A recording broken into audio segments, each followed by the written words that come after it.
Okay, I'm going to review my parachute system. As you can see from here, it sits right in front of the gas tank. This is the Camelli parachute.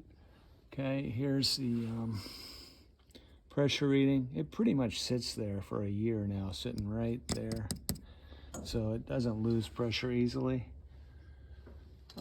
Anyway, it comes out here. You can see this connection here.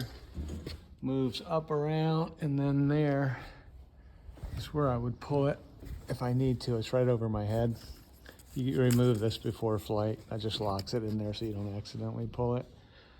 And then if we come around to the other side, I'm just putting the plane away right now. But okay, on the other side, this is where it shoots out of right here.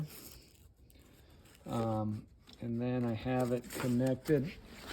Okay, hold on.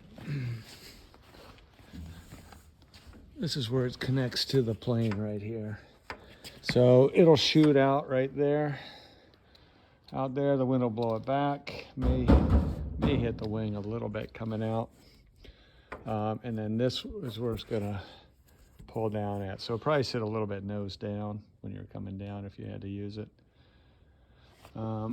This is my little fuel tank here. It's 4.2 gallon fuel tank, but it sits right there, pretty nice. That's it.